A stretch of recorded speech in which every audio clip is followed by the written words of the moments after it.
Welcome, modern day mystics, fellow truth seekers. James and Justin here with another reaction video, and in this one we are going to take a look at a YouTube video called The Big Story: Origins of Religion, and this is done by the Yathish Dhavala YouTube channel. All right, so let's take a peek.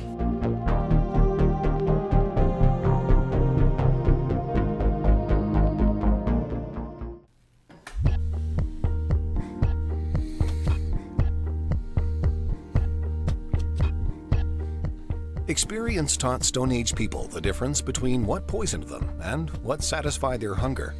Their minds gathered empirical realities necessary for survival. They did the best they could in drawing conclusions about the world beyond them. They assumed that they were at the center of the universe, which they saw as flat, small, and under the sky.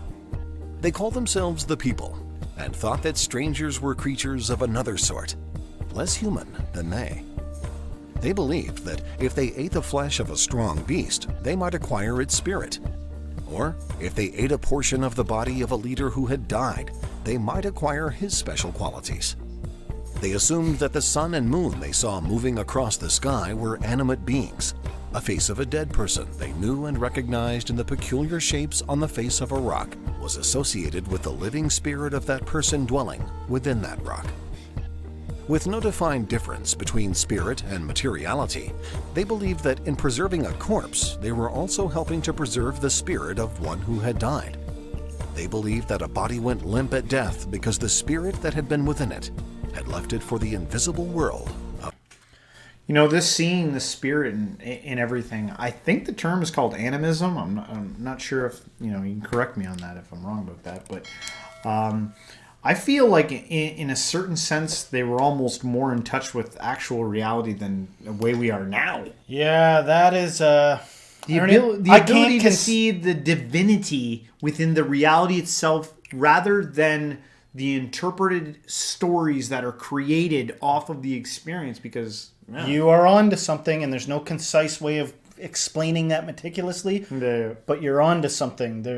We have sacrificed or forfeit something about needing to know exactly how everything works. You end up with just infinitely refreshing outwards questions when things were simpler, and there's your mind has to jump to more broad conclusions. We've given up some of the like more commonly true spirituality in some sense. Yeah. Of the spirits. They felt no urge to meld these ideas of spirits and materiality into a consistent picture. People correctly associated their own movement with their will, and they believed that all movement was the product of will. They saw insects as moving by will. They assumed that plants grew because of a will within. They saw the sun, moon, and stars as closer than they really were, and as moving by will. For Stone Age people, will was spirit, and they saw the world as filled with many spirits, or to use another word, gods. They saw gods within everything that moved. There was a god within the wind and another god within the rivers. A god in the ocean made the waters rush to the beach and then retreat. The sun was a god. They saw their reflection in water and believed that what they were seeing was their spirit. People attributed much that happened to the spirits and to magic. Lightning, thunder, rain, the tides, procreation, and fire were all magic. And fire was not only a product of magic, it was a manifestation of spirit. Their view of the world came to them with invented stories. These were stories that were told and accepted without recognition of a difference between fact and fantasy. Every society had its stories about creation, each with a different twist. Storytelling described their world in a way that they could understand. There were stories of a god having created them out of earth, and a story among others that they had been created from the bark of a tree. An occasional exception to universal order might be described as the work of a demon spirit, an evil. Just makes me think of the power and the need of a story for you to navigate your life. And think about, it's easy to see it here in this video and be like, oh yeah, but aren't we all doing that in a way, right now, here in the present. And I gotta justify mine own enemy, right? So, for instance, say you run into somebody and they're like, I'm whatever. I'm a Jehovah's Witness. Yeah, I'll just pick one out of a hat. Yeah. I don't know any Jehovah's Witnesses. Yeah. So that's why it's an example. Say I meet them and I go, well, haven't you ever questioned it? Like, why do you believe that? And they respond by like, well, like they try to give a couple answers, and let's say, for instance, they run out of answers to give, and they're like, listen, it's God's book, and I believe it. Yeah. And then, in fact, they begin to retort. They're like, hey, don't talk to that guy. He's a troublemaker, man. Yeah. And then I'm alienated from that group. I understand that process of being. Yeah. Sometimes it all gets too much. Part of what, the community that's here and stuff like that is we've got the philosophical bug, and so it's our wheelhouse to sit and mull these things over and try to arrive at something for whatever reason. Maybe there's some healing that happens in that process, but some people are whole. They don't need to be healed. They're a functioning member of society, you know what I mean, and they just crack on with it, whatever it is.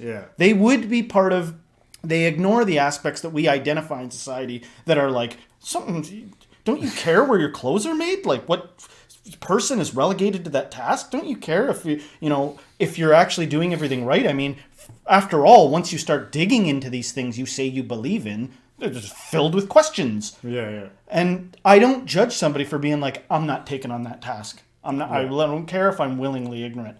I do believe there's a price to that, but it doesn't matter in some sense because you can't think your way out of it either. Yeah. You can't philosophize your way to the truth either. Yeah. It's just a different path. All right, continue on. Evil of sorts. There were stories about evil and dread. A story with a threatening demon of some sort producing more excitement than one without danger. People believed that if the gods could perform magic, so too could they. The earliest form of religious ritual was an attempt at magic through imitation, such as painting a face on the belly of a pregnant woman in hope that the magic of the drawing would encourage birth.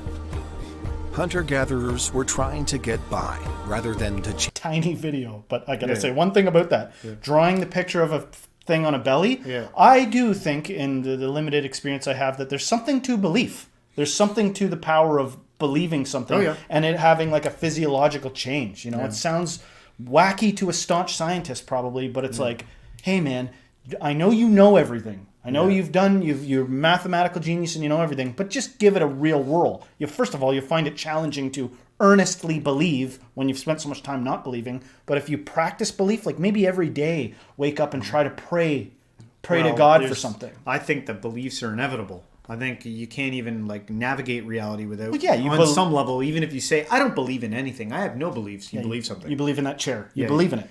But what I mean is in the supernatural realm, I think that it's not just nonsense and silly scaffolding that we've outgrown. No, there's some radical things that can happen with like believing and fighting and supplicating yourself or whatever it is, like prostrating yourself to whatever you believe in, and I think it can affect metaphysical things. So anyway, all right, let's continue on. Change their world. They tended to believe the world would always be as the gods had made it. They had no sense of social progress or image of humanity's capabilities beyond their abilities. The imagination of those who had a biological potential for genius and those of normal intelligence were limited by their culture. Had it been otherwise, modern society would have appeared much sooner.